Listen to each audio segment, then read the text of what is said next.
3 से 480 फीट ऊंचे 4500 साल पुराने इस पिरामिड के अंदर ऐसा क्या था जिसको सिर्फ देखने के लिए रिसर्चर्स ने एक रोबोटिक कैमरा पिरामिड के अंदर भेजा। एक जगह पर आकर रोबोटिक कैमरा रुक गया क्योंकि अब उसके सामने पत्थर का एक स्लैब था। रिसर्चर्स का मानना था कि इस स्लैब के पीछे जरूर कोई ऐसा राज छिपा है जो सालों से दफन है। ये राज इनको हर कीमत पर जानना था, इसलिए उन्होंने रोबोट के आगे एक ड्रिल मशीन लगाई जिसने उस पत्थर के स्लैब छेद कर दिया। अब इस छेद के अंदर एक कैमरा भेजा गया जिसने स्लैब के उस पार ऐसा मंजर देखा जो पिछले 4500 सालों से किसी ने भी नहीं देखा था। दोस्तों, इजिप्ट में टोटल 138 ऊंचे पिरामिड्स मौजूद हैं, जिन्होंने पिछले हजारों सालों से दर्जनों अर्थक्वेक और कई खतरनाक तूफान का सामना किया, लेकिन मजाल है इनमें से कोई एक भी इधर से उधर हुआ हो। इनमें से सबसे ऊंचा और बड़ा pyramid the great pyramid of Giza कहलाता है और इस पिरामिड की बेस का एरिया 13 एकड़ है। यानी इस पिरामिड्स के अंदर हैरत अंगेज तौर पर एक दो नहीं बल्कि पूरी नाइट आराम से फिट आ सकती है। एक एस्टिमेट के हिसाब से इस पिरामिड में टोटल 23 लाख बड़े बड़े पत्थरों का इस्तेमाल हुआ, जिनमें से कई पत्थरों का वजन 50 टन भी था। अगर इसके टोटल वजन का अंदाजा लगाया जाए तो इस पिरामिड का वजन 60 लाख टन है, जो 12 बुर्ज खलीफा के वजन के बराबर बनता है। लेकिन इतने ऊंचे और आलीशान पिरामिड बनाने का आखिर मकसद क्या था? हजारों साल पहले जब इंसान के पास कोई टूल्स भी मौजूद नहीं थे, तब इन पिरामिड की दीवारों को कैसे इंच बाय इंच लेवल किया गया, कैसे 50 टन वजनी पत्थरों को स्क्वायर शेप में काटकर बगैर क्रेन के ही 480 फीट ऊंचाई तक पहुंचाया गया, और इनको बनाने में ऐसे कौन से इंजीनियर्स का हाथ था जिन्होंने इन पिरामिड्स को अर्थक्वेक प्रूफ के साथ साथ इनकी तमाम साइड को एग्जैक्टली 51.5 डिग्री के एंगल पर सेट किया। ये सब आप जान सकेंगे आज के इस वीडियो में, तो आइए शुरू करते हैं। Challenge number 1। कई सदियों से मुख्तलिफ रिसर्च टीम इस पिरामिड्स कंस्ट्रक्शन टेक्निक जानने के लिए सिर पकड़कर बैठी थी कि आखिर इस पिरामिड की हर side exactly north, south, east और वेस्ट पर बगैर कंपास के कैसे सेट की गई होगी। कई एक्सपर्ट्स का मानना है कि उस टाइम के आर्किटेक्ट ने सबसे पहले ऐसी जमीन तलाश की होगी जो लाखों टन वजनी पत्थरों का वजन झेल सके, जिसके बाद ना कोई कंपास और ना ही कोई ऑप्टिकल इंस्ट्रूमेंट। सिर्फ इस बेसिक टेक्निक से हजारों साल पहले इस पिरामिड की डायरेक्शन सेट की गई होगी, और वह भी 0 एरर्स के साथ। Challenge number 2। अगला चैलेंज था जमीन को लेवल करने का। जिस 13 एकड़ की जमीन पर इस पिरामिड को बनना था, उसका लेवल थोड़ा सा भी आउट होता तो 23 लाख पत्थरों के इस पहाड़ का खड़ा होना बिल्कुल भी मुमकिन नहीं था। अब इस जमीन को लेवल करने के लिए उस टाइम के इंजीनियर के पास ना ही लेजर लेवलर था और ना ही पवन लेवलर। एक्सपर्ट्स का मानना है कि कंस्ट्रक्शन साइट की चारों साइड पर खड्डा करके उसमें पानी डाला गया होगा, और फिर एक साइड के पानी के लेवल से दूसरे साइड के पानी के लेवल को मैच किया गया होगा।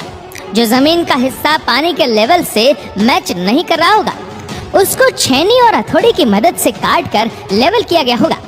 कई एक्सपर्ट्स का मानना है कि एंशिएंट इजिप्शियंस ने इस सिंपल टूल का भी इस्तेमाल किया होगा, जिसकी दोनों साइड पर लकड़ियां और उसके ठीक सेंटर पर एक रस्सी से पत्थर बंधा हुआ है।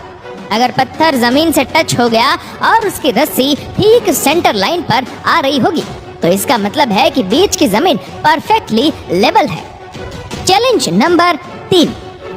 अब पिरामिड कंस्ट्रक्शन साइट पर डायरेक्शंस भी सेट थी, मार्किंग भी हो चुकी थी और जमीन का लेवल भी सेट था। अब बारी थी कंस्ट्रक्शन स्टार्ट करने की, जिसके लिए लाखों टन वजनी और बड़े पत्थर रिक्वायर्ड थे। लेकिन ये पत्थर काटने के लिए ना ही उनके पास ग्राइंडर थे और ना ही जैक हैमर, लेकिन फिर भी उन्होंने 50 टन वजनी पत्थर काटे भी और उनको स्क्वायर या रेक्टेंगल शेप भी दिया। लेकिन आखिर किसकी मदद से? जी हाँ, यही वह सिर्फ एक टूल था जिसकी मदद से पत्थरों को काटा गया। एक्सपर्ट्स का मानना है कि पिरामिड्स की कंस्ट्रक्शन पर इस्तेमाल होने वाली छेनी सिर्फ कॉपर से ही नहीं बनी थी, क्योंकि उनको भी ये बात मालूम थी कि कॉपर नरम होता है और पत्थर नहीं काट सकता। इसलिए इसमें एक केमिकल आर्सेनिक भी शामिल किया गया था। कॉपर और आर्सेनिक से बनाई जाने वाली ये छेनी लकड़ियों के हथौड़ों से पत्थरों पर ठोकी जाती थी और कई घंटों की मेहनत के बाद बड़े बड़े पत्थर शेप में लाई जाती थी। Challenge number 4। अब ये खास किस्म का पत्थर जिसको आज लाइमस्टोन कहा जाता है, उसकी कटाई पिरामिड कंस्ट्रक्शन साइट गीजा से 250 किलोमीटर दूर टोरा के शहर में हो रही थी। अब मसला था इस पत्थर को गीजा तक ट्रांसपोर्ट करने का। हर एक पत्थर 50 टन यानी 50,000 केजी के बराबर था, जो तकरीबन 3 पैसेंजर बस के वजन के बराबर बनता है। और ऐसे 23 लाख पत्थर सिर्फ एक पिरामिड में इस्तेमाल होते थे। इतना ज्यादा वजन ट्रांसपोर्ट करने के लिए ना ही उस दौर में कोई जानवर काम आ सकता था और ना ही उनके पास ट्रक मौजूद थे।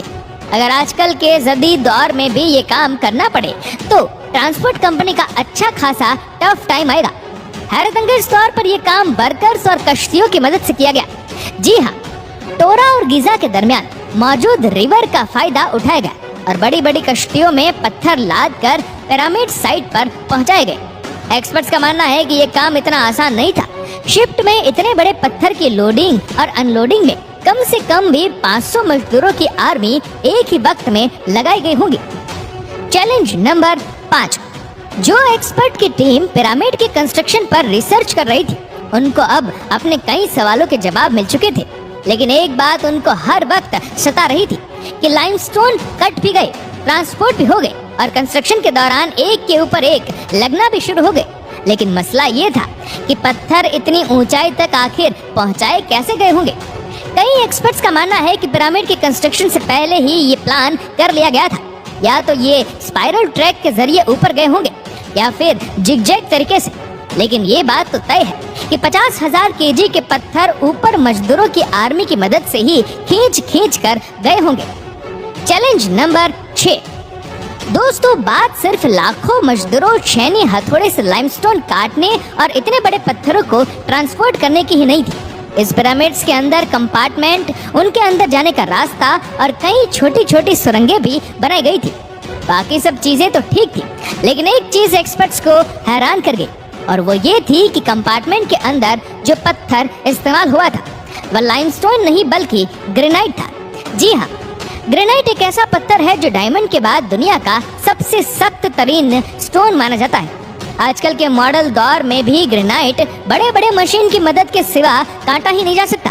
दुनिया भर से कई आर्कियोलॉजिकल एक्सपर्ट्स को पिरामिड का विजिट भी करवाएगा, लेकिन किसी को भी इस बात का सुराग नहीं मिला कि 4500 साल पहले इजिप्शियन ने ग्रेनाइट जैसे ठोस पत्थर को इतनी सफाई से कैसे काटा था।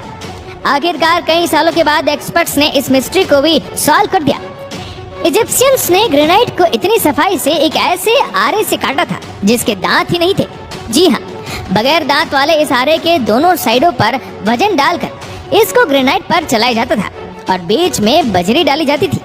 एक्सपर्ट्स का मानना है कि इस तरीके से इतने बड़े पत्थर को काटने में 4 महीनों का वक्त लग जाता था। दोस्तों, आखिरकार पिरामिड बनाने का मकसद क्या था? इसको बनाने में कितने मजदूर एक ही वक्त में काम करते थे? और रोबोटिक कैमरा ने जब पिरामिड के अंदर पत्थर के स्लैब में सुराख किया तो उसके अंदर वो कौन सा मंजर देखा गया जो पिछले 4500 सालों से किसी ने भी नहीं देखा था? ये सब और इससे भी ज्यादा आप जान सकेंगे इस वीडियो के पार्ट नंबर 2 में। दोस्तों, इस वीडियो को लेकर आपकी क्या राय है नीचे कमेंट करके जरूर बताइएगा और अगर आपको वीडियो अच्छा लगा हो तो इस वीडियो को लाइक करेगा, शेयर करेगा ज्यादा से ज्यादा लोगों तक और ऐसी ही और भी रोचक जानकारियों के लिए सब्सक्राइब करें हमारे YouTube चैनल को और Facebook पर फॉलो करें हमारे पेज को। धन्यवाद।